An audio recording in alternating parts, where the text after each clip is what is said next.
Hello and welcome to Genex IS. So in the last lecture, we have discussed about appointment of judges in Supreme Court and collegium system को हमने बहुत नजदीक से समझने की कोशिश की। हमने देखा फर्स्ट जजेस केस, सेकंड जजेस केस, थर्ड जजेस केस एंड एंजेक्ट जजमेंट। ठीक है, इन सारी बातों को डिटेल में देखने के बाद आज finally part 2 of supreme court, जिसे हम यूनियन जुडिशरी भी कहते हैं, part 5 of the constitution chapter 4 article 124 to 147, ये सारी बातें लिखी गई हैं। इस लेक्चर का प्राइमरी पर्पस यह है कि हम फंक्शंस ऑफ सुप्रीम कोर्ट समझ सकें, इंपॉर्टेंट टर्मिनोलॉजीज और वो खास बातें जो एग्जाम में ज्यादा पूछी जाती है। The level of lecture should be toughest, most deepest, and question भी हम सब टफेस्ट लेवल का ही निकालेंगे, जिससे एक ऐसी प्रैक्टिस हो जाए कि कुछ भी बाकी ना रहे। ठीक है, कौन कौन से फंक्शंस हैं एट प्रेजेंट सुप्रीम कोर्ट के, तो उसकी एक लिस्ट मेरे पास है, जिस लिस्ट के अकॉर्डिंग हमें पूरा चैप्टर चलाना है। सबसे पहले लास्ट लेक्चर में हमने ये देखा था कि supreme court is the apex court of India. What sense I am saying it is the apex court? क्योंकि डिस्ट्रिक्ट कोर्ट या हाई कोर्ट की अपील फाइनली सुप्रीम कोर्ट में ही आती है। They are not separated, they are integrated, इसलिए apex court है, सबसे ऊपर है। अज्यूम कीजिए कि एपेक्स कोर्ट ने अपना जजमेंट दे दिया। ठीक है, अगर जजमेंट में कोई एरर रहा है, जो कि ऑन द फेस दिख रहा है कि जजमेंट में एरर है, तो क्या किया जा सकता है? अगर जजमेंट दे ही दिया तो do we have any options? क्योंकि इसके खिलाफ तो अपील कहीं नहीं हो सकती। Judiciary is very clear, if you are not satisfied with the judgment of district court, you can appeal in high court. If you are not satisfied with the judgment of high court, you can appeal in supreme court. But what if supreme court की ही judgments have satisfied नहीं? Do we have any other options?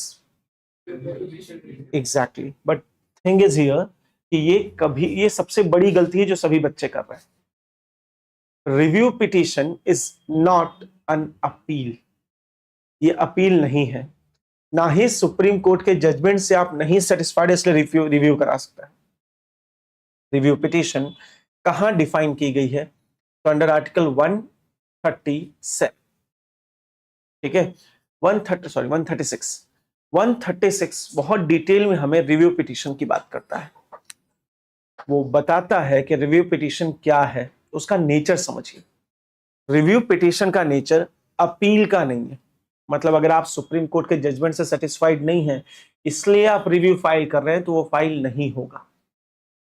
Review petition file करने का ground is very clear. It can be filed on in one case, जब on the face of judgment it is clear that judgment has been misinterpreted. On the face दिखे कि ये judgement गलत है। आप इसलिए अपील नहीं कर सकते कि आपने जो आर्ग्यूमेंट की थी कोर्ट ने वो नहीं मानी, या जो आपने एविडेंस दिए थे वो कोर्ट नहीं मान रहा। ये अपील का ग्राउंड नहीं हो सकता। आई होप आप मेरी बातें समझ पा रहे होंगे। Under article 136 this is not a ground of appeal. ज्यादातर गलतियां यही कर रहे हैं बच्चे, इसलिए जब एग्जाम में क्वेश्चन आता है तो ज्यादातर बच्चों के मार्क्स कट जा रहे हैं। Review petition is not a ground of appeal. ठीक है, बल्कि ये क्या है? ये करेक्शन करने के लिए है। मान लीजिए फेस ऑफ द जजमेंट दिख रहा है कि जजमेंट गलत है, आप वहां पे आर्ग्यूमेंट नहीं कर सकते, क्योंकि रिव्यू पिटीशन का मेथड क्या है पहले वो समझिए। रिव्यू पिटीशन अगर आपको फाइल करनी है तो constitution is very clear, you need to file within 30 days of the judgment. Judgment आया, 30 दिन के अंदर आपको रिव्यू पिटीशन फाइल कर देनी है। What if 30 days crosses?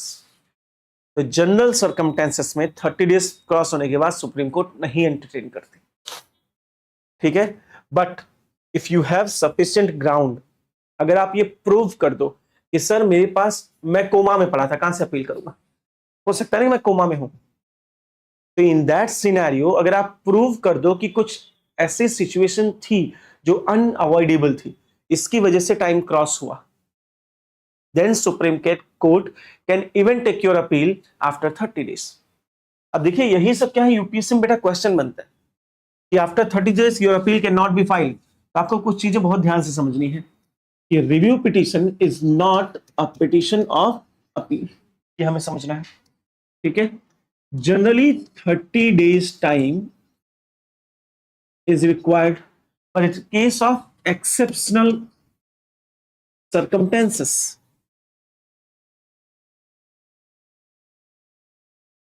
you can break this 30-day limit. ठीक है। Third, who can file review petition? क्या जिसका केस है वही रिव्यू पिटीशन फाइल कर सकता है? क्या यहाँ पे लोकस स्टैंडी का प्रिंसिपल अप्लाई हो रहा है? बहुत ध्यान से समझना मेरी बात, ये सब बुक्स में नहीं इसलिए बता रहा हूं। रिव्यू पिटीशन के केस में एक चीज बहुत इंपॉर्टेंट है कि लोकस स्टैंडी स्ट्रिक्टली मेंटेन नहीं होता। मतलब मान लीजिए किसी एक्स नाम के आदमी का केस था वाई के खिलाफ, ठीक है, जजमेंट आ गया, पर ये जो जजमेंट आया है इसकी वजह से किसी जेड पे इंपैक्ट पड़ गया, कोई थर्ड पर्सन जिसपे जजमेंट का इंपैक्ट पड़े, हो सकता है ना। तो अगर थर्ड पर्सन पे जजमेंट का इंपैक्ट पड़ रहा है तो ये भी रिव्यू पिटीशन फाइल कर सकता है। It mean anyone who is aggrieved by this judgment can file review petition. Review petition में लोकस स्टैंडी होना जरूरी नहीं है, any agreed person can file review petition, ठीक है। फोर्थ, प्रोसेस क्या है रिव्यू पिटीशन का? आप पहली बात तो रिव्यू पिटीशन में ये नहीं लिख सकते कि आप में फैक्ट प्रॉपर चेक नहीं हुए थे, या आप ये नहीं कह सकते कि आर्ग्यूमेंट नहीं सुनी गई थी, वो सब रिव्यू पिटीशन का सिस्टम नहीं है। रिव्यू पिटीशन आपकी एप्लीकेशन ली जाएगी और ये सेम जजेस की बेंच को भेज दी जाती है। मेरी बात बहुत ध्यान समझना, सेम जजेस की बेंच जिसने जजमेंट दिया था, किसी नए जज के पास नहीं जाती, ठीक है। और दैट टू इन चैम्बर, मतलब ये ओपन कोर्ट में हियरिंग नहीं होती है, ये पेपर जाएगा जजेस के चैम्बर में, जजेस रीड करेंगे। क्या मेरी बात समझ पा रहे हैं? और ये ज्यादातर केस चैम्बर में ही सॉल्व कर दिया जाता है। बट अगर जज को लग रहा है कि नहीं नहीं इसको तो फिर से हियरिंग करने की जरूरत है, एप्लीकेंट सही कह रहा है कि इसमें एरर हुआ है फेस ऑफ जजमेंट पे, तो अगर एप्लीकेंट ये प्रूव कर दे कि एरर हुआ है और जज ये एक्सेप्ट कर ले तो जज इसे ओपन हियरिंग दे सकता है। बाकी जनरली ये इन चैम्बर हियरिंग ही होती है, फिर से कोर्ट में आर्ग्यूमेंट नहीं होती, वकील फिर से नहीं आते। बेटा समझ में आ रहा है मेरी बात?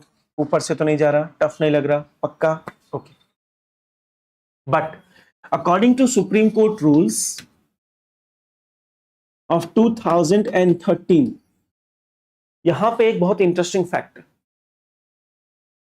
If it is about a death penalty, अगर किसी को फांसी की सजा दी गई तो review petition must be in open court.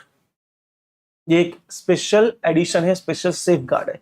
In case of death penalty,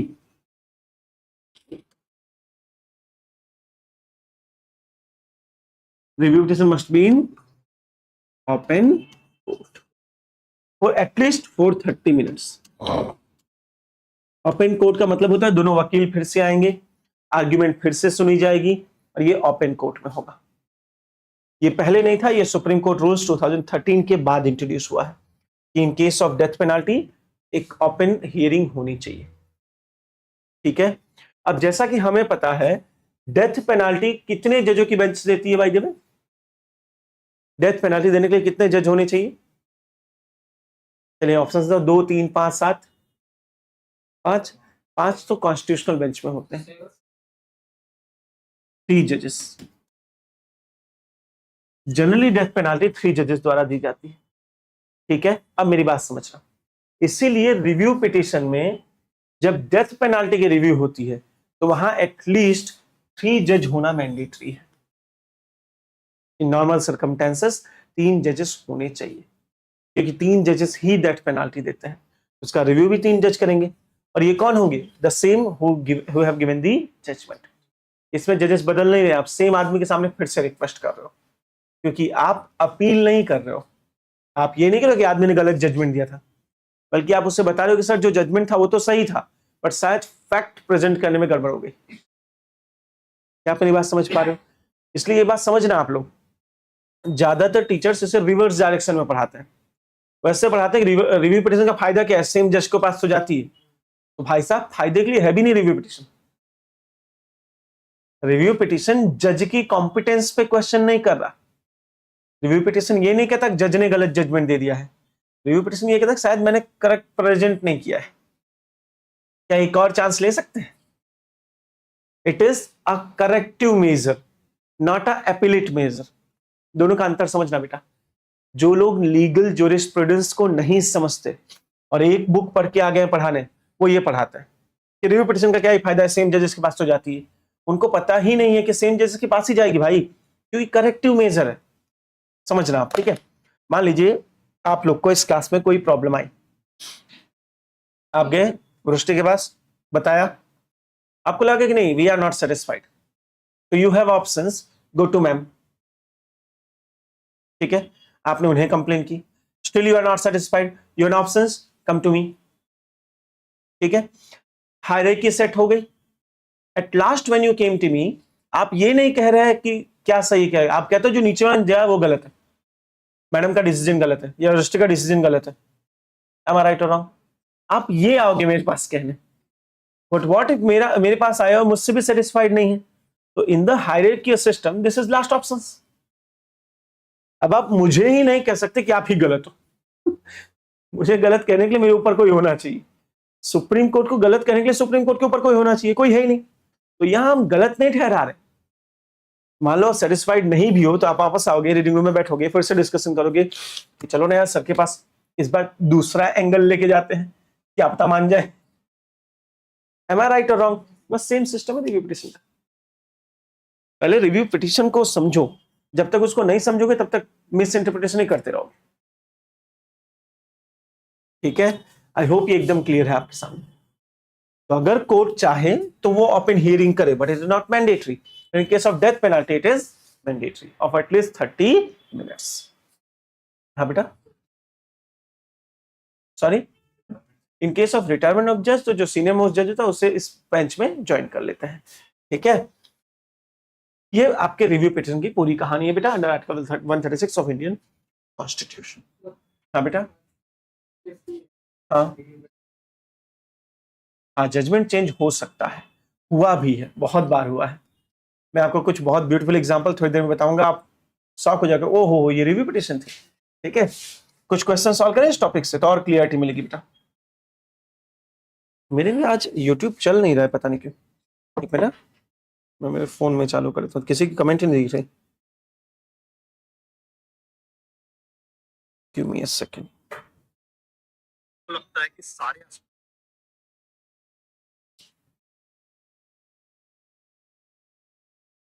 good morning Deepal, good morning Rashmi.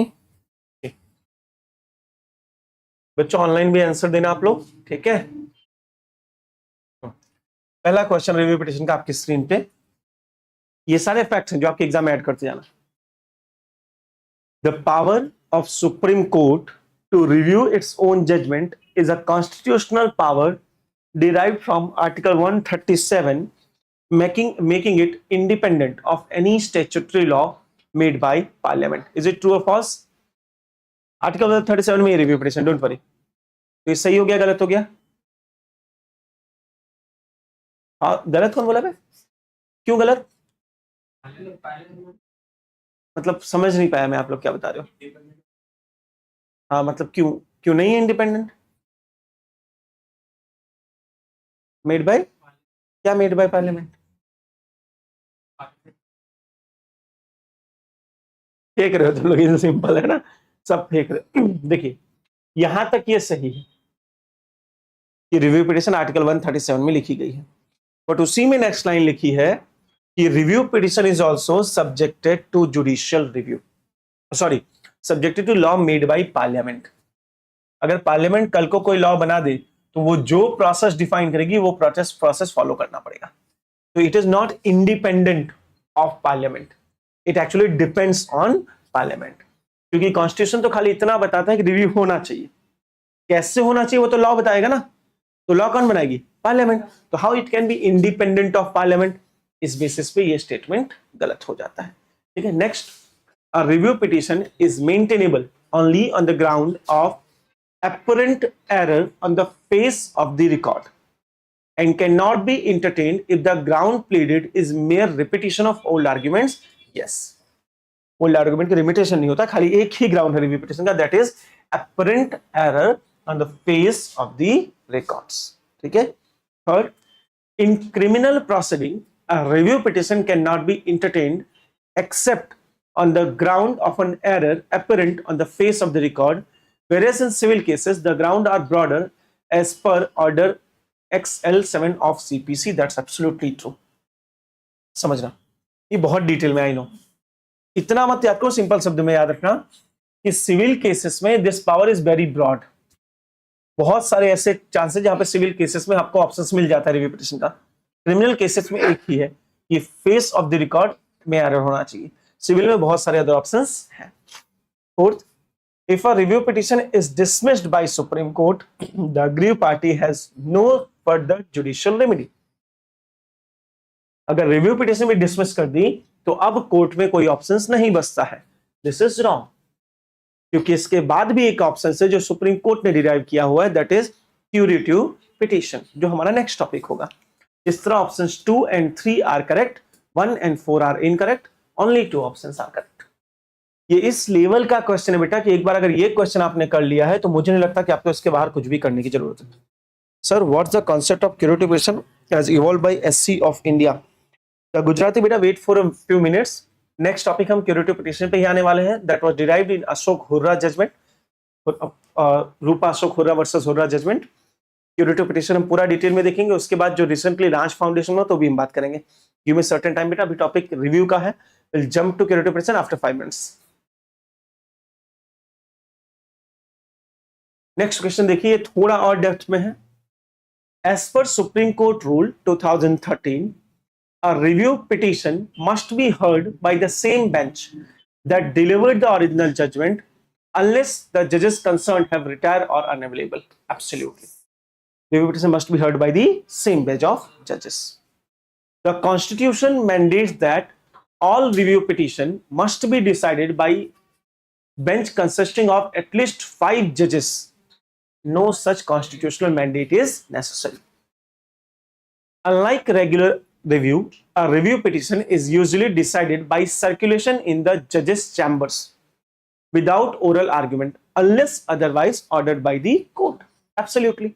General terms में वो चैम्बर्स में सर्कुलेट कर दिया जाता है जब तक ऑर्डर ना मिले. ठीक है. In case involving a death penalty, the Supreme Court have ruled that review petition must be heard in open court by 3 judge benches. Absolutely. Okay, so here 1, 3 and 4 are correct. Only 3 statements are correct. Option C is the right answer. इस level की अगर आप preparation कर लो बेटा तो मुझे नहीं लगता कि आपको कुछ भी और करना पड़ेगा. मुझे पता है मैंने बहुत टाइम ले लिया है. आज 65th लेक्चर है हमारा of Indian polity and we are still at part 5. कितने पार्ट बाकी है, बस ट्रस्ट मी ऑन दिस. इसके बाद यूपीएससी देना हो दे दो, जीपीएससी देना हो दे दो, जुडिशियल सर्विस देना हो दे दो, कहीं भी आपका क्वेश्चन रॉन्ग नहीं होगा. थोड़ी मेहनत कर लीजिए, ज्यादा बोर मत होइए. We are learning something very very ultra level. A review petition must be filed within 30 days from the date of judgment or order, and the Supreme Court has no power to condemn a delay beyond this period.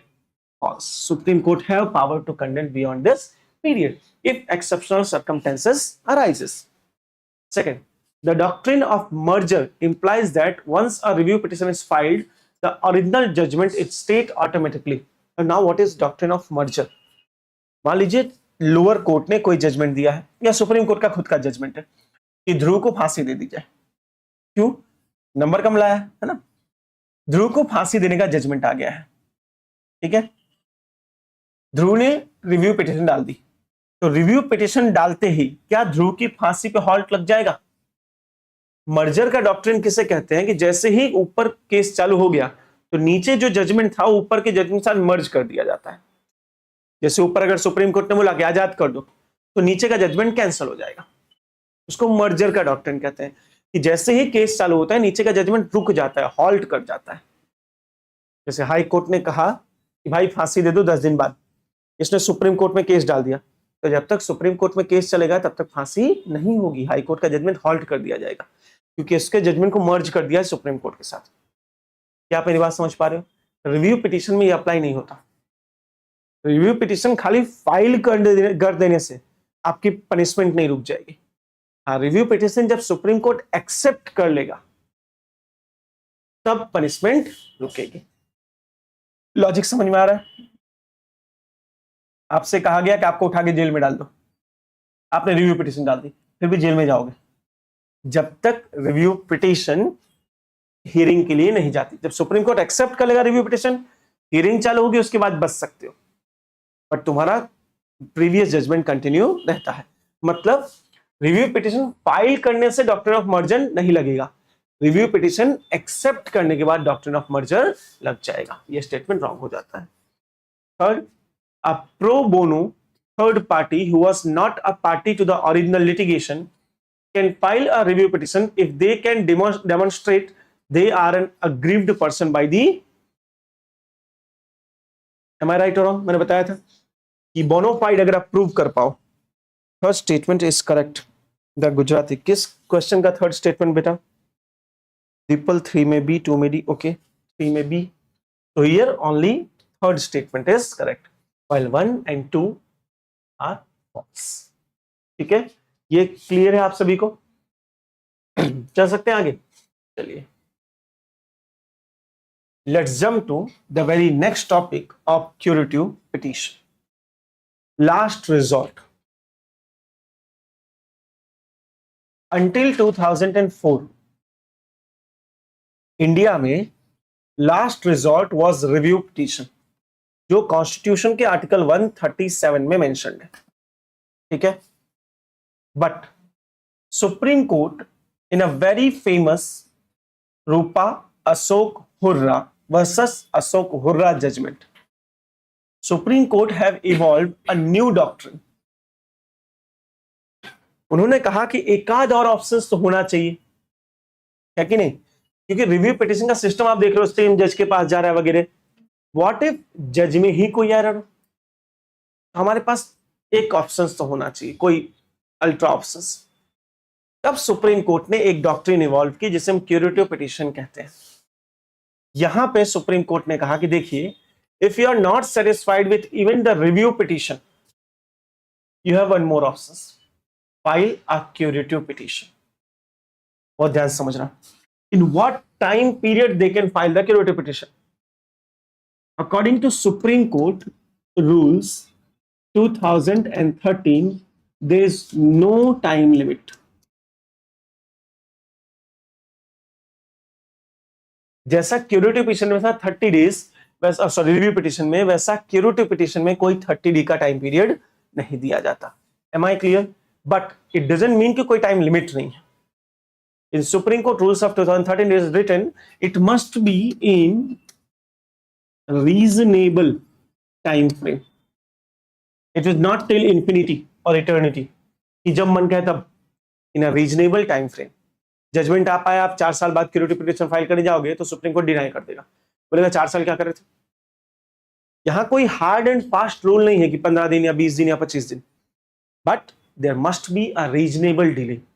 एक limit से ज्यादा time limit late नहीं होना चाहिए। ठीक है, अब एक क्यूरेटिव पिटीशन फाइल कैसे की जाती है? क्यूरेटिव पिटीशन को फाइल करने का सबसे सिंपल ग्राउंड है कि प्रिंसिपल ऑफ नेचुरल जस्टिस अगर वायलेट हो गया हो तो। आपको इनफ टाइम ही ना दिया गया हो आपके बारे में बताने के लिए। ठीक है, और क्यूरेटिव पिटीशन और भी बहुत वाइडर ग्राउंड्स पे फाइल की जा सकती है। क्यूरेटिव पिटीशन फाइल करने का पहला मेथड है कि आपकी एप्लीकेशन इस बार सबसे पहले सुप्रीम कोर्ट के 3 सीनियर मोस्ट जजेस के पास जाएगी। इस बार पहले सेम बेंच के पास नहीं जाएगी।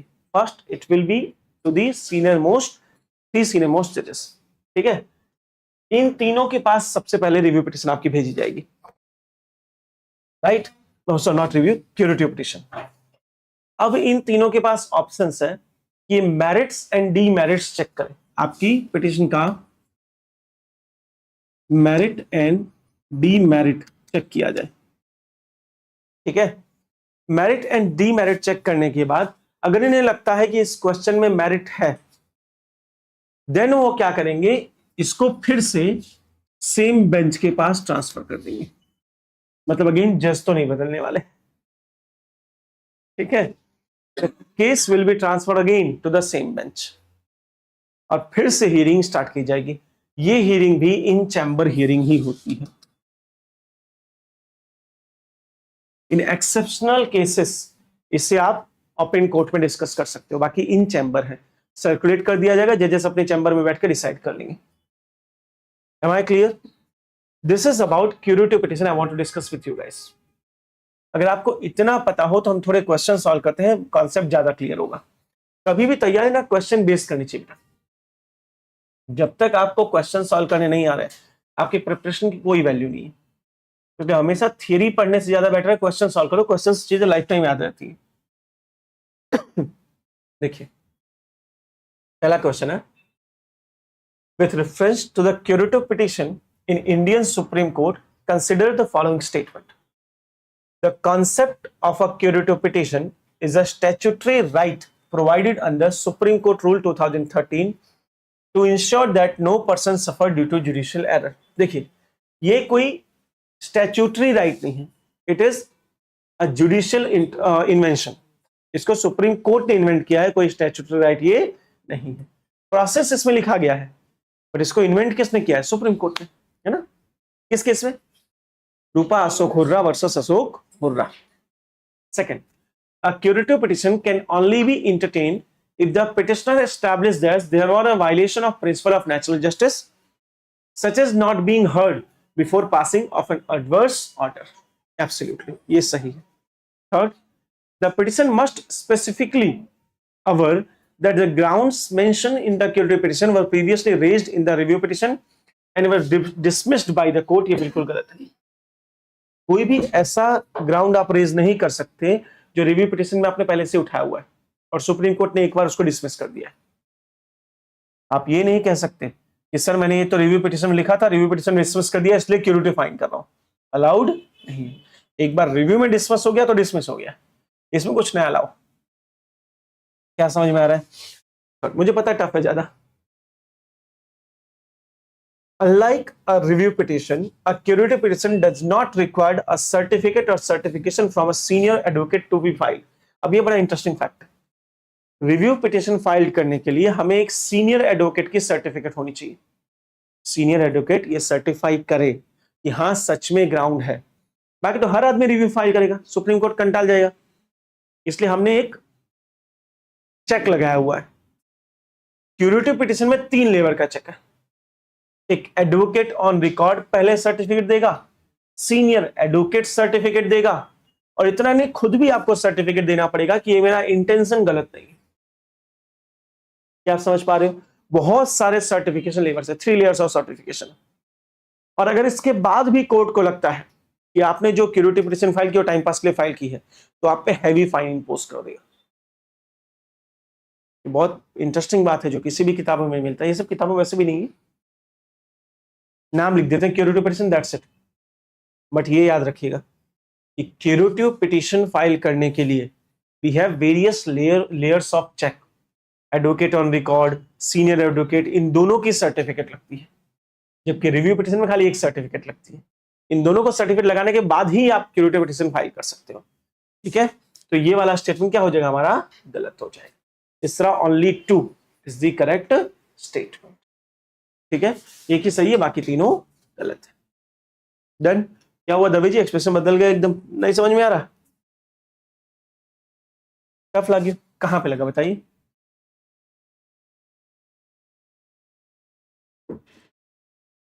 मान लीजिए कोई जजमेंट आ रहा है कि यूपी कोर्ट्स में एक पार्टी जीतती है, एक पार्टी हारती है।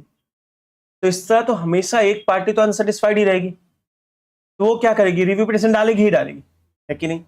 इसलिए कोर्ट्स ने एक एक्स्ट्रा लेयर ऑफ प्रोटेक्शन लगा दिया कि हर आदमी यहां ना पहुंच जाए। उसने कहा है कि क्यूरेटिव पिटीशन डालने का ग्राउंड है ना, वो आपको शायद समझ में ना आए पर एडवोकेट को समझ में आता है। इसलिए पहले सीनियर एडवोकेट एक सर्टिफिकेट लिख के दे कि हाँ भाई इसमें ग्राउंड है तो आप हमारे पास आओ, क्योंकि सीनियर एडवोकेट हर केस में तो लिखेगा नहीं, फिर लिखा तो उसकी खुद की सीट चली जाएगी। इससे हम क्या कहते हैं, सीरियसनेस ऑफ रिव्यू पिटीशन को प्रोटेक्ट कर सकते हैं। प्योरिटी में और सीरियसनेस जरूरी है, हम कहते हैं 2 एडवोकेट लिखे, एक जिसको एडवोकेट ऑन रिकॉर्ड कहा जाता है, दूसरा सीनियर एडवोकेट। इससे और सीरियसनेस इंश्योर होगी और कम पिटीशन रिव्यू पिटीशन और क्यूरेटिव पिटीशन के लिए आगे जाएंगे। I hope you guys are getting my point. ठीक है, next question.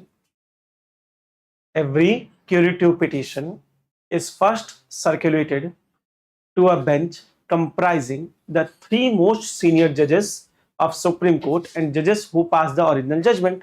Yes. If the majority of judges on the preliminary bench concluded that matter lacks merit, the petitioner can be dismissed without any further hearing. Yes. अगर जजेस को लगता है कि merit ही नहीं तो डिसमिस कर सकते हैं. If the court finds a curative petition to be frivolous or vexatious, it has the power to impose exemplary cost on the petitioner. Absolutely. अगर कोर्ट को लगता है कि भाई सब बेकार पिटीशन थी तो फाइन लगा देगा. A curative petition is exempt from law of limitation and can be filed at any time after the dismissal of review petition. Right? Wrong? Wrong. Reasonable time. ये नहीं कहता किसी भी टाइम पे फाइल करता. It can be filed on reasonable time. यहीं पे ज्यादातर बच्चे मिस्टेक कर देते हैं. इस तरह only 3 statements are correct. Option C. किसका आंसर है, किसी का है? So the SC itself created it cast doubt on legal limitation. Ask again, beta. So the SC itself created it. So can it cast doubt on the legal limitation? Please ask again. Come again. What do you mean by cast doubt? Okay. Am I clear? देखिए मैंने इसलिए बहुत detail में पहले भी समझाया है कि रिव्यू पिटीशन या क्यूरेटिव पिटीशन का पर्पस ये नहीं है कि आप जज के ऊपर क्वेश्चन कर रहे हो, इंटीग्रिटी ऑफ जज को क्वेश्चन कर रहे हो या उसकी एफिशिएंसी को क्वेश्चन कर रहे हो, वो अलाउड ही नहीं है. रिव्यू पिटीशन या क्यूरेटिव पिटीशन का प्राइमरी पर्पस ये है कि कहीं कोई बड़ा रॉन्ग जजमेंट ना आ जाए, कहीं कोई बड़ा फैक्ट मिस ना हो जाए. इट्स नॉट दैट कि जज कॉम्पिटेंट है या नहीं है, या हम जज की कैपेसिटी पे डाउट कर रहे हैं. नहीं, this is not for that. We are neither doubting the जज nor we are compromising their integrity. या जस्ट सेइंग कि हो सकता है ना ह्यूमन एरर हो जाए, कोई फैक्ट हो जो मिस हो जाए, इंपॉर्टेंट फैक्ट, या जो शायद पहले एडवोकेट बताना भूल गया हो. ये भी तो हो सकता है कि एडवोकेट ने खुद ने प्रेजेंट ना किया हो. अब इस केस में यार विक्टिम को, बेचारे को सजा अक्यूज को नहीं होनी चाहिए ना. To protect accused this system have evolved. It is not to question the integrity of जजेस. Okay okay done. चलिए, क्या मैं आगे बढ़ सकता हूं? मेरे हिसाब से आप क्यूरेटिव पिटीशन समझ आए होंगे. ये ट्राई कीजिए. The supreme court can exercise its curative power suo motu on its own motion even if no petition is filed by an aggrieved party. No. Supreme court खुद के जजमेंट को क्यों check करेगा भाई? A curative petition is maintainable even against a judgment delivered by a constitutional bench if it results in manifest injustice. Yes. अगर constitutional bench मतलब 5 जजेस ने भी दिया है बट उसमें मैनिफेस्ट इनजस्टिस दिख रहा है, आप रिव्यू पिटीशन करा सकते हो. The grounds for a curative petition are identical to the grounds for a review petition under Article 137. No, they are not identical. They are different. ठीक है, तो इस हिसाब से statement 2 is only correct. Option B is the correct answer. ठीक है, किसी ने सही जवाब दिया है ऑनलाइन में? दीपल 5 में B. वेरी गुड बेटा. चलिए, क्या मैं आगे बढ़ सकता हूं? अब पहले इसके कुछ मैं आपको बहुत क्रिस्टल क्लियर एग्जांपल देता हूं. आप सभी को एक केस याद होगा, that is regarding LGBTQ community, जिसको हम नाज फाउंडेशन जजमेंट कहते हैं. It's one of the most important judgment. ये जजमेंट क्यूरेटिव पिटीशन में आया हुआ है. ये जजमेंट 3 बार बदला है. पहले जजमेंट आया, उसका रिव्यू पिटीशन फाइल हुआ, फिर क्यूरेटिव पिटीशन हुआ. तो आज इंडिया का इतना बड़ा judgment LGBTQ community, it came from curative petition. ये आपको एक इंपॉर्टेंट एग्जांपल अगर कोट करना हो तो आप कोट कर सकते हो कि how it is very helpful, the case of नाज फाउंडेशन। किसको पता है नाज फाउंडेशन केस? 2014? नहीं, देखिए बताता हूं। ये केस शुरू हुआ था दिल्ली हाई कोर्ट से। दिल्ली हाई कोर्ट ने LGBTQ कम्युनिटी, आजकल बहुत न्यूज में है क्योंकि सरकार ने ट्रांसजेंडर अमेंडमेंट बिल लेके आया सरकार। मैंने अभी तक डिस्कस नहीं किया क्योंकि ये बिल अभी बहुत लंबा डिस्कशन होगा इस पे, शायद इसको पार्लियामेंट्री कमेटी के पास भी भेज दे तो ज्यादातर बिल तो चेंज हो जाएगा, इसलिए एक बार एक्ट हो जाए उसके बाद डिस्कस करते हैं। LGBTQ कम्युनिटी को इंडिया में क्रिमिनलाइज किया गया था under article section 370 of IPC, then IPC, now Bharatiya Nyaya संहिता। अच्छा मुझे एक बात बताइए, एक थोड़ा आउट ऑफ टॉपिक, 5 मिनट में जा रहे हैं। 370 किस चीज के लिए था ये section? Unnatural intercourse, to protection from unnatural intercourse, इसलिए था। ठीक है, आर्टिकल 370 में 3 सब क्लॉज थे। 370 सब क्लॉज ए, जो अननेचुरल सेक्स या non binary sex between male and male, female and female, या थोड़ा और अगर मैं आपकी अंडरस्टैंडिंग डिजर्व करूं, मैं समझूं कि मैं एक सीनियर बच्चों को पढ़ा रहा हूं और एक हम एजुकेशन में है, तो हमारा लॉ ये कहता है any sex which is non vaginal and penis is known as unnatural sex, इसीलिए आर्टिकल 370 था। मतलब इसके सिवाय जो भी इंटरकोर्स है सब कुछ आर्टिकल 370 के अंदर बैन, एनी टाइप ऑफ। ठीक है, अब प्रॉब्लम कहां आती है ये समझा, मैंने इतना हार्श वर्ड क्यों यूज किया, एक्चुअली एजुकेशन पर्पस से इतना तो यूज करना ही पड़ेगा, बाकी मैं कैसे पढ़ाऊं। क्योंकि इस साल 2026 में एक बहुत बड़ी डिमांड रेज हुई है, डिमांड टू रीइंस्टेट आर्टिकल 370, फिर से आर्टिकल 370 को वापस लाने की डिमांड। दुनिया शॉक हो गई जब उसने सुना कि इंडिया आर्टिकल 370 फिर से चाहता है। आर्टिकल 370 कहता था कि लेस्बियंस या गे या एसेक्सुअल पर्सन, बाइसेक्सुअल पर्सन, ये क्रिमिनल ऑफेंस है, 10 साल की सजा हो सकती है। ठीक है, बड़ी मुश्किलों से काफी फाइट करने के बाद जोसेफ श्राइन जजमेंट में फाइनली इससे इंडिया ने आजादी मिल गई। अब इंडिया कहता है नहीं भाई, that is their personal right, sexual orientation is a personal right, है कि नहीं? और सेक्सुअल ओरिएंटेशन अगर पर्सनल राइट है तो फिर उस पर सजा किस बात की? तो हमने उसका section sub clause A, 370 sub clause A को अनकॉन्स्टिट्यूशनल डिक्लेयर कर दिया कि वो गलत है। बी और सी आज भी है, that is unnatural sex with animals और sex with minors. Animals 370 sub clause B और माइनर 370 सब क्लॉज सी, इतना लिखा गया है। ठीक है, तो आज 370 सब क्लॉज 1 को वापस लाने की बात क्यों हो रही है? बहुत इंटरेस्टिंग बात आपको बता रहा हूं। अज्यूम कीजिए कि a man rapes a man, isn't it possible? It is, हो सकता है। A man raping a man, a women raping a women, इसको आप किस एक्ट के अंदर प्रोटेक्ट करोगे? पहले इसको क्रिमिनलाइज किया जाता था under article 370 sub clause a, that is non penal, non penile and vaginal sex, तो उससे 10 साल की सजा मिलती थी, रेप केस फाइल होता था। अब किस आर्टिकल में फाइल करोगे? क्योंकि इंडिया का Bharatiya Nyaya Sanhita rape clauses they are very clear, rape can be done on a women only by a man only. Law कितने एम्बिग्यूअस होते हैं समझिए।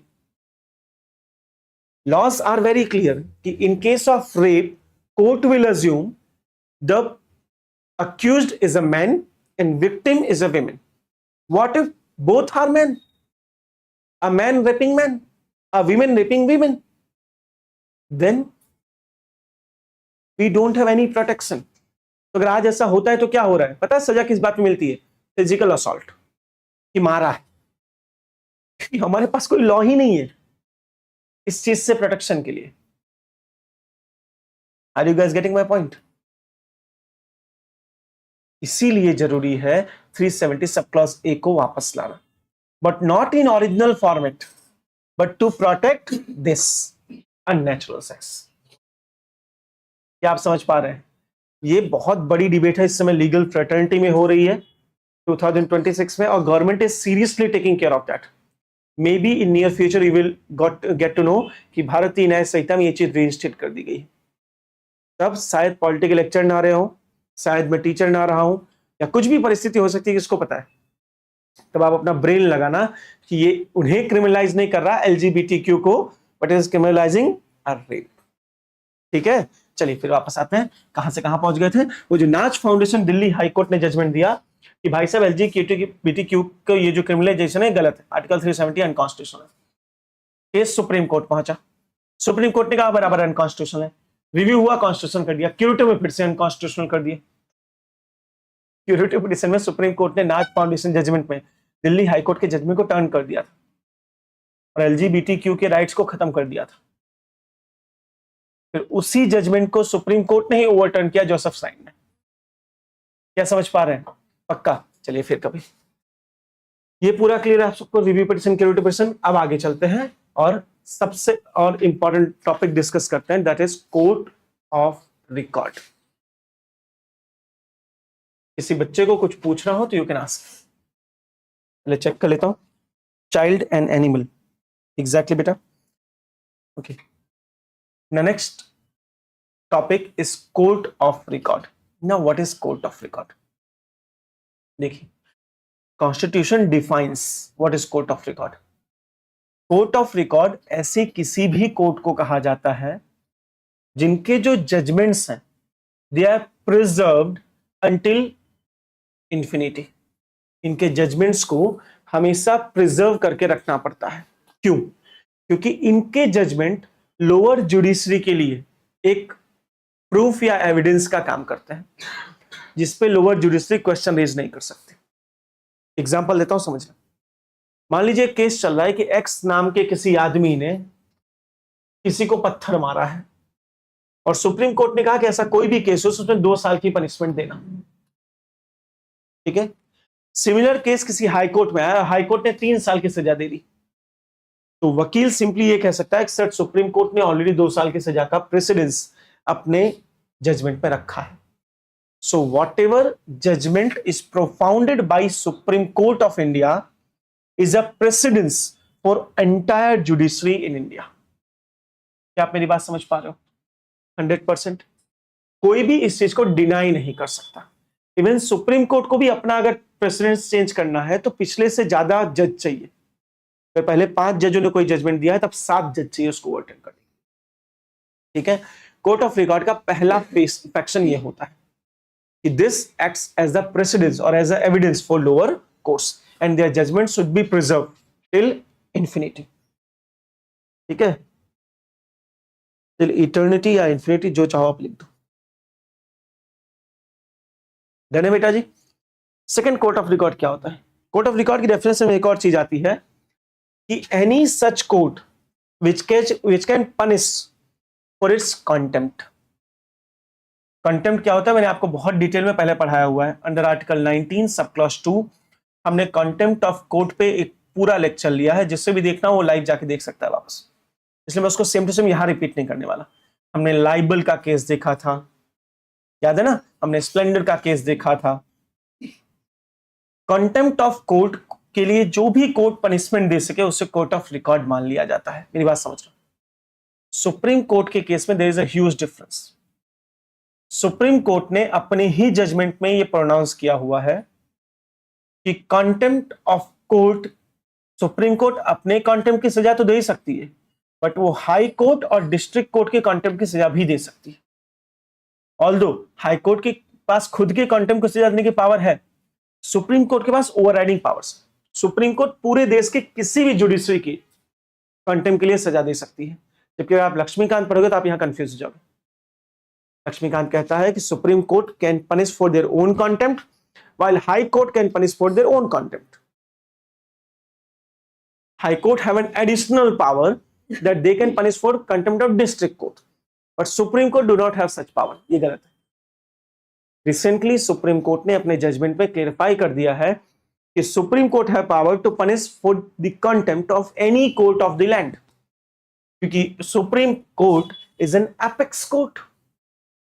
ये एपेक्स कोर्ट है भाई, तो ये सबको प्रोटेक्ट करेगी। है कि नहीं? तो ये लाइन खास ऐड करना और आपके कंटेम्प्ट ऑफ कोर्ट के चैप्टर में जाके ऐड कर देना कि contempt of court, supreme court can punish for any courts contempt, ठीक है? और जो भी कोर्ट पनिश कर सके उसे हम कहते हैं कोर्ट ऑफ रिकॉर्ड। ठीक है बेटा जी? तो पहला तो हमने देखा जजमेंट प्रिजर्व होता है, दूसरा हमने देखा जजमेंट एक एविडेंस है, तीसरा हमने देखा वो कंटेम्प्ट के लिए पनिशमेंट दे सकती है, और चौथी मोस्ट इंपॉर्टेंट बात जो किसी भी किताब में नहीं है, कोई भी उठा लो, तुम लक्ष्मीकांत दीदी पास से कोई भी उठा लो, court which can review its own judgment is also a court of record. समझ रहे मेरी बात? मान लीजिए भाई साहब, यहां ध्यान देना बेटा, मान लीजिए आर्टिकल 137 ना होता, मतलब कॉन्स्टिट्यूशन में लिखा ही ना होता सुप्रीम कोर्ट रिव्यू कर सकती है, फिर भी सुप्रीम कोर्ट रिव्यू कर सकती है। Why? Because supreme court is a court of record, और जिस भी कोर्ट को कोर्ट ऑफ रिकॉर्ड बोल दिया जाएगा उसके पास ऑटोमेटिक पावर है कि वो अपने जजमेंट को रिव्यू कर सकता है। ठीक है? ये किसी भी किताब में नहीं है, ये खास लिख लेना आप लोग। ये तो contempt of court includes also the court's power to review its own judgment, the court's power to review its own judgement.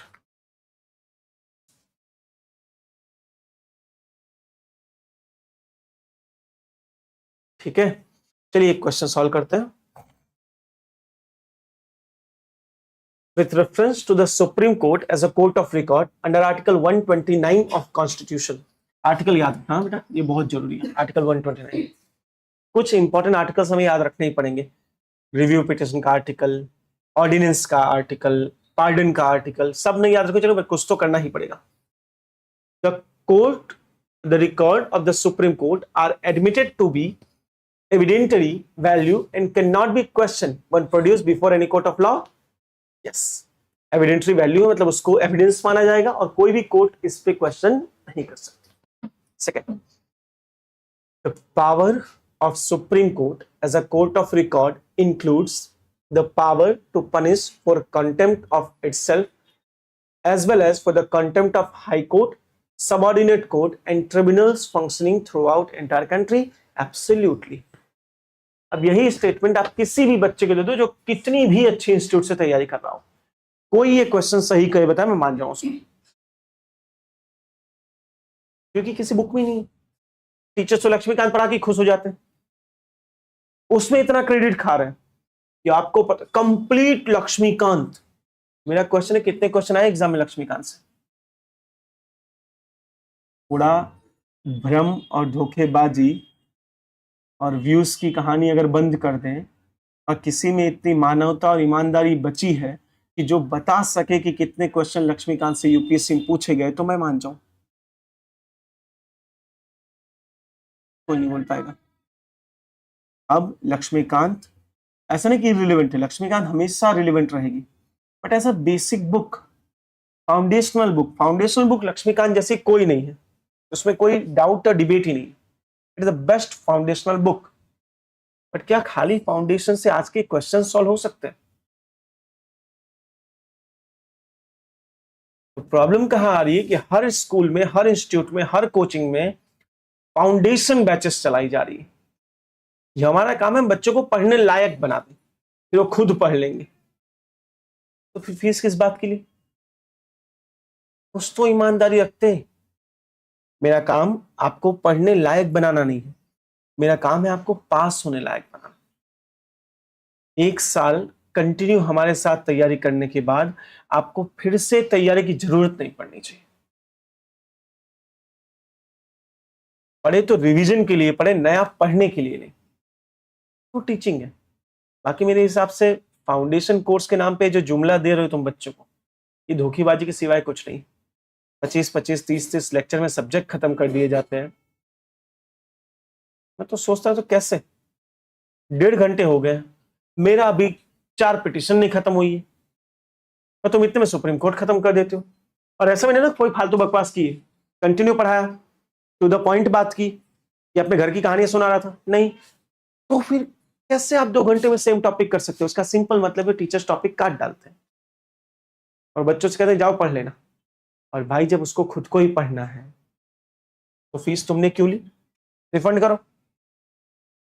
2 घंटे अगर बच्चा क्लास में आता है 2 घंटे बाद उसके फेस पे एक बड़ी सी स्माइल होनी चाहिए कि आज कुछ बहुत अच्छा सीख के गए, कुछ ऐसा सीखा जो किताबों से थोड़ा अलग था, कुछ ऐसा सीखा जिसके बाद मेरे क्वेश्चन सही हो जाएंगे। And I think you are in a classroom, and अगर आपके फेस पे ये नहीं आ रहा, my dear I am sorry but you are in the wrong classroom. Immediately change your classroom, है ना, क्योंकि फाउंडेशन कोर्स नहीं है, ऐसा कोई कोर्स होता है धोखेबाजी हो सकती, इसलिए लेवल अभी आपको टफ लग रहा होगा, क्वेश्चन देख के आप इरिटेट हो रहे होगे, पर थोड़ा और प्रयास करो, आप आराम से समझ जाओगे चीजों को, ठीक है। The constitution defines specific act that constitute contempt of court to ensure that court's power as a court of record does not infringe upon fundamental right to freedom of speech। एक minute, define the specific act. देखिए constitution contempt of court को नहीं define करता, India के constitution में contempt of court define नहीं है, इसके लिए एक एक्ट है कंटेम्प्ट ऑफ कोर्ट एक्ट, हमने पहले बात की थी 1978 का एक्ट। तो court constitution contempt of court को नहीं डिफाइन कर रहा है, बल्कि इसमें एक एक्ट में any law made by parliament that limits the power of Supreme Court to punish for contempt should be unconstitutional as this power is inherent to the court of record absolutely। ये basic structure doctrine में आता है, supreme court ने कहा है कि उसका contempt of court का power is a doctrine of basic structure, so even parliament can not infringe that. The statement this is true, this is true, this is true, 3 statements are true, option C.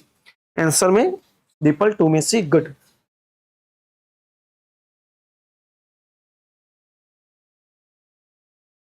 The Supreme Court has the power to review its own judgment as a necessary consequences of being court of record, even in the absence of Article 137। Absolutely, Article 137 ना भी हो तो भी supreme court review कर पाएगा, क्योंकि वो court of record है under article 129। While the Supreme Court is a court of record, its power to punish contempt cannot exercise against a judge of High Court, as a High Court are also independent courts of record। Sorry, a Supreme Court can punish a High Court judge, even recently punish किया, इसीलिए question पूछा मैंने, ठीक है। Next, the सम, आपको पता है इस कंटेम्प्ट का मैंने बड़ा फेमस आपको एक केस बताया था, एक जज हुआ करते थे जिसने सुप्रीम कोर्ट के जजों पे ही कंटेम्प्ट ऑफ केस लगा दिया था, हाई कोर्ट का कंटेम्प्ट ऑफ केस का लेक्चर याद करो, अपने घर के किचन में बैठ के 7 साल की सजा सुना दी थी, याद है ना, तभी जजेस को ही पनिश किया था कंटेम्प्ट के, हाई कोर्ट का जज था वो, जिसको मेंटल अनफिट भी डिक्लेयर कर दिया था। The summary procedure adopted by Supreme Court in contempt procedure is exempt from the principle of natural justice। देखिए कोई भी process principle of natural justice से नहीं एग्जेम्प्ट किया जाता, समरी प्रोसेस हो या कोई भी प्रोसेस हो, प्रिंसिपल ऑफ नेचुरल जस्टिस से कभी एग्जेम्प्ट नहीं होता है। तो only one statement is clear है, या हम आगे बढ़ सकते हैं? चलिए, The judgment and proceeding of Supreme Court are admitted to be evidently value and cannot be questioned when producers का, ये सही है। अच्छा, इससे हमने कर लिया ना, हाँ ये कर लिया है क्वेश्चन, बेटा ये रिपीट हो गया। अच्छा सेम अलग है, अच्छा ओके, ये सही है। The Supreme Court has the power to punish the contempt of itself, but does not have the jurisdiction to punish the contempt of High Court। Wrong, it has the jurisdiction to punish the contempt of High Court। The power to punish for contempt is a constitutional power that cannot be abroged, taken away even by a legislative enactment। Yes, क्योंकि basic structure doctrine का part है। Civil contempt refers specifically to publication of any matter which lowers the authority of any court। क्या वो civil method है? नहीं, वो तो अगर lower the authority of court है तो क्रिमिनल हो जाएगा, ठीक है, ये गलत हो जाता है। 1 and 3 इज right answer, option B is correct answer. Am I clear? So till here we have discussed about review petition, curative petition, contempt of court। 3 functions हमने समझ लिए हैं। यहां तक किसी को कुछ पूछना है तो पूछ लीजिए, 1 आध मिनट का ब्रेक लीजिए, पानी वानी पी लीजिए, फिर आगे पढ़ते हैं। ऑनलाइन में किसी बच्चे को यहां तक कुछ पूछना है, प्लीज आस्क।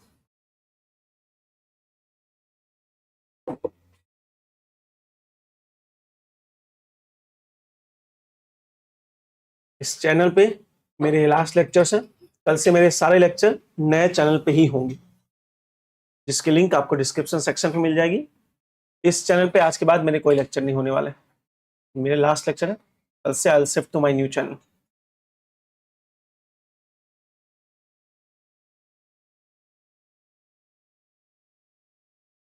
चलिए, तो किसी को कुछ नहीं पूछना, आगे बढ़ जाए। चलिए, now come to very very important topic, that is special leave petition, SLP।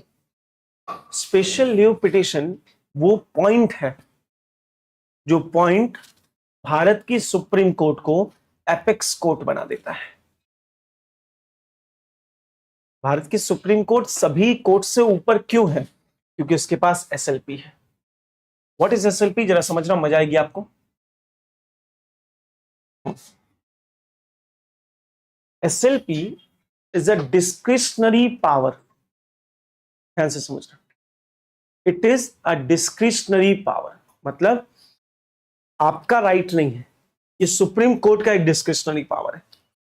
ये सुप्रीम कोर्ट चाहे, देखिए इंडिया के कॉन्स्टिट्यूशन में एक प्रोसेस डिफाइन किया गया है, आर्टिकल 132 से लेकर 129 टू 132, यहां पे प्रोसेस है जो अपील की प्रोसेस बताता है कि किस किस केस में कोर्ट में अपील की जा सकती है। पहले इतना समझ लो, ठीक है। मान लीजिए हाई कोर्ट से सुप्रीम कोर्ट में अपील करनी है, ठीक है। इसमें हम केसेस को दो पार्ट में डिफाइन कर देते हैं, first civil matter and second criminal matter. क्या सारे के सारे सिविल केस सुप्रीम कोर्ट तक जा सकते हैं? अगर जाने लगे तो सारे केस सुप्रीम कोर्ट पहुंच जाएंगे, फिर सुप्रीम कोर्ट काम ही कैसे कर पाएगा, है कि नहीं। तो यहां पे कुछ सेफगार्ड्स होने चाहिए जो सभी केसेस को सुप्रीम कोर्ट तक पहुंचने से रोके, एटलीस्ट नॉन सीरियस केसेस।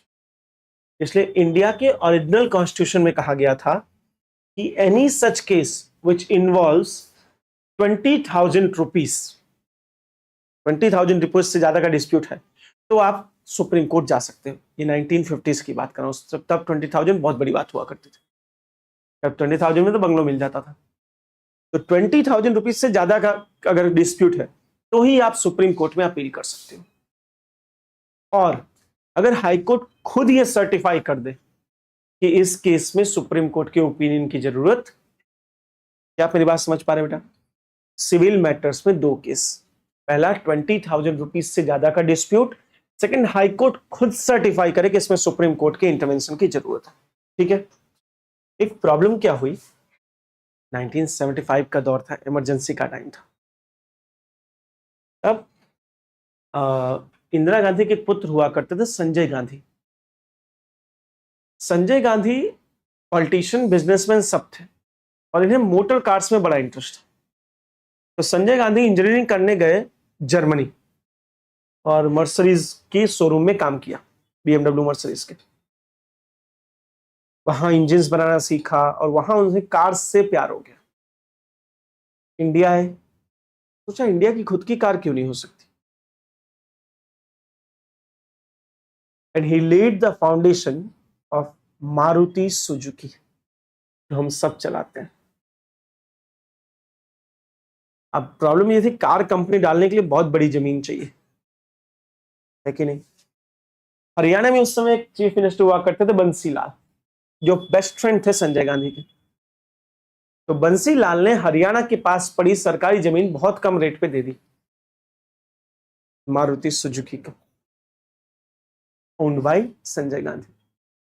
अब ये वो दौर है जब जुडिशरी और एग्जीक्यूटिव के बीच टसल चल रही है। मैंने पहले बहुत डिटेल में बताया था, केशवानंद भारती जजमेंट वाला टाइम।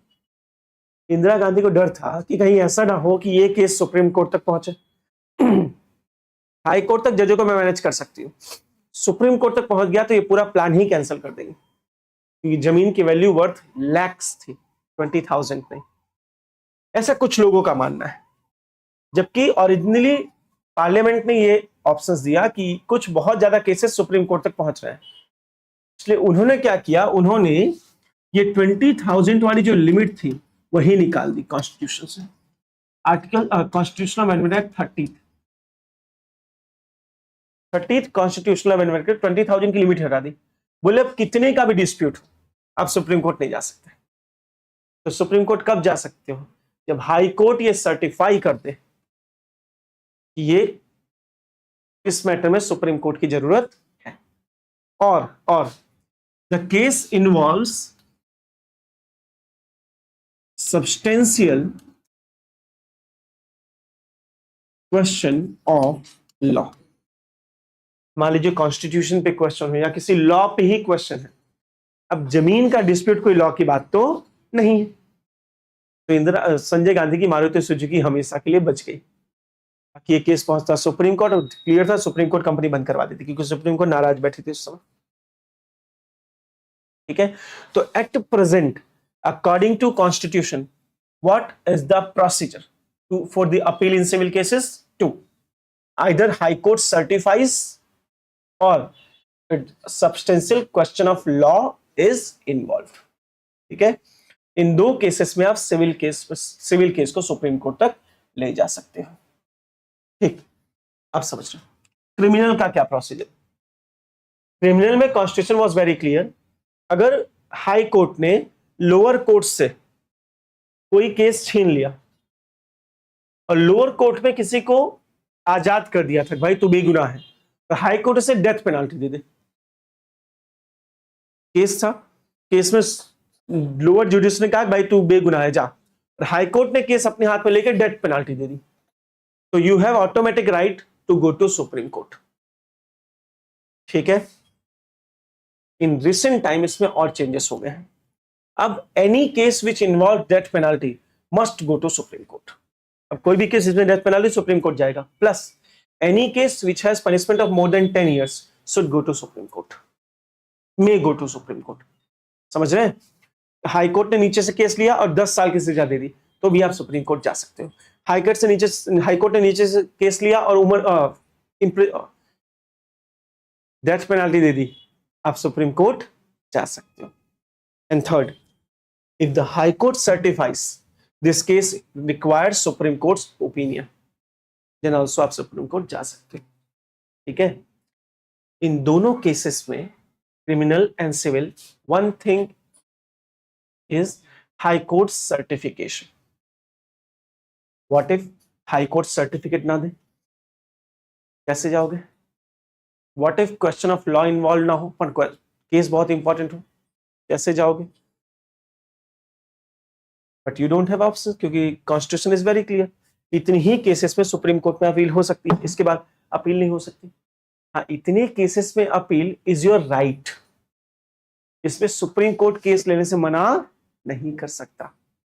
अगर हाई कोर्ट ने सर्टिफाई कर दिया है तो सुप्रीम कोर्ट को केस लेना ही पड़ेगा। अगर डेथ पेनाल्टी का केस है सुप्रीम कोर्ट को लेना ही पड़ेगा। Punishment of more than 10 years है सुप्रीम कोर्ट को लेना ही पड़ेगा। ये मैटर ऑफ राइट बन जाता है।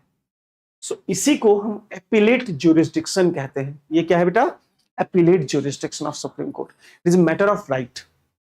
ठीक है, बट व्हाट इफ अपील करना पॉसिबल नहीं है, बट अक्यूज को लग रहा है कि मेरा केस बहुत इंपॉर्टेंट है, हाई कोर्ट सर्टिफिकेट नहीं दे रही, तो क्या किया जा सकता है? या खुद सुप्रीम कोर्ट को यह लगे कि भाई साहब नीचे चलता है ये केस बहुत इंपॉर्टेंट केस है, but question of law involve नहीं है, तो हम नहीं ले सकते। इसलिए हमारे सुप्रीम कोर्ट को एक एग्जेम्पटरी पावर दे दिया जाता है, जिसे हम कहते हैं स्पेशल लीव पिटीशन। इसमें सुप्रीम कोर्ट में आप डायरेक्ट एप्लीकेशन कर सकते हो, सारी अपील को बाईपास करके। ना आपको सबऑर्डिनेट कोर्ट जाने की जरूरत है, ना आपको हाई कोर्ट जाने की जरूरत है, you can directly file a case in supreme court. अब बहुत इंटरेस्टिंग बात समझना, ये कैसा केस हो सकता है?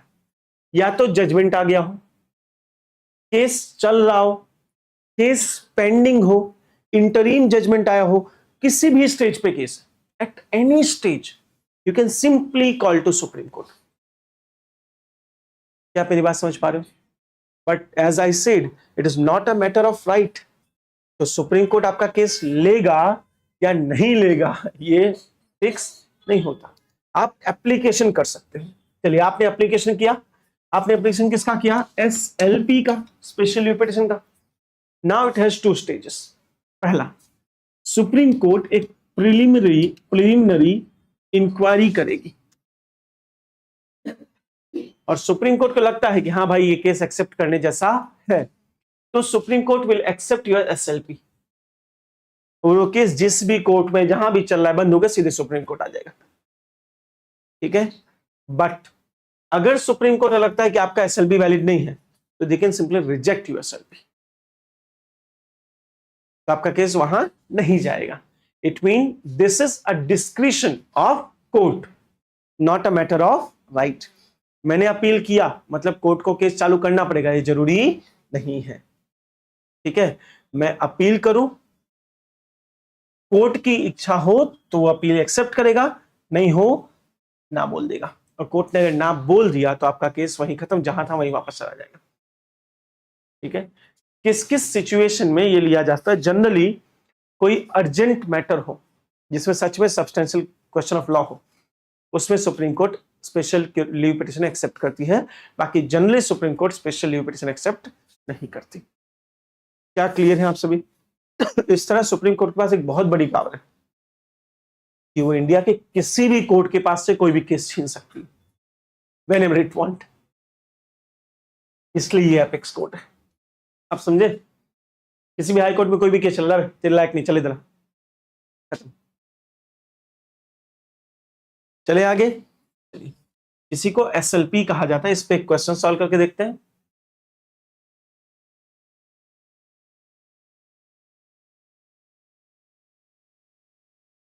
The doctrine of merger applies the moment SLP is filed in Supreme Court? No. SLP accept जब होगी तब डॉक्ट्रिन ऑफ मर्जर अप्लाई होगा. डॉक्ट्रिन ऑफ मर्जर का मतलब lower judgment cancel, new judgment होगा, इसको डॉक्ट्रिन ऑफ मर्जर कहते हैं. बट ये ऑटोमेटिक अप्लाई नहीं होता जब एसएलपी फाइल की जाती है. It will apply only SLP when get accepted. ठीक है. The Supreme Court is constitutionally barred from granting special leave petition if High Court has already refused to grant a certificate. False. Even High Court if High Court do not grant a certificate, Supreme Court still can file SLP or can accept SLP. High Court certificate दे ना दे फर्क नहीं पड़ता. यहाँ एक exception है खाली. In case of court martial या army के कोर्ट, उसके खिलाफ सुप्रीम कोर्ट एसएलपी नहीं दे सकता. ये एक एक्सेप्शन याद रखिएगा. बाकी सभी के खिलाफ सुप्रीम कोर्ट एसएलपी दे सकता है. If Supreme Court dismisses SLP via non-speaking order, an order without giving detailed reason, at the threshold stage the doctrine of merger does not apply absolutely. अगर सुप्रीम कोर्ट रिजेक्ट कर दिया कहानी खत्म हो गई. An SLP can be filed against a determination made by quasi-judicial body, even that body is not formally called a court. Yes. अगर कोई court नहीं है, ट्रिब्यूनल है, क्वासी जुडिशियल है, उसके खिलाफ भी एसएलपी इशू किया जा सकता है. कि तुम लोग बोर हो गए ऐसे क्यों लग रहा है मेरे को? ज्यादा लीगल हो गया है. बस मरियल, इसका मुंह तो देखो, सो क्यूट है, ऐसा लग रहा है. क्या हो गया बेटा? नहीं समझ में आ रहा है? ऐसा क्यों एकदम दुखी दुखी, ऐसा जीवन का रस नहीं है क्या? सुबह सुबह महाभारत देख लिया क्या? पक्का महाभारत देखने में ऐसा होता है, सकता है क्या मोह है पार्थ इस जीवन का. तो क्या आंसर सही हुआ? ये भी सही है, ये भी सही है, ये गलत है और ये गलत है. तो only 2 options are correct. Option B is the correct answer. किसने आंसर दिया, किसने नहीं दिया है?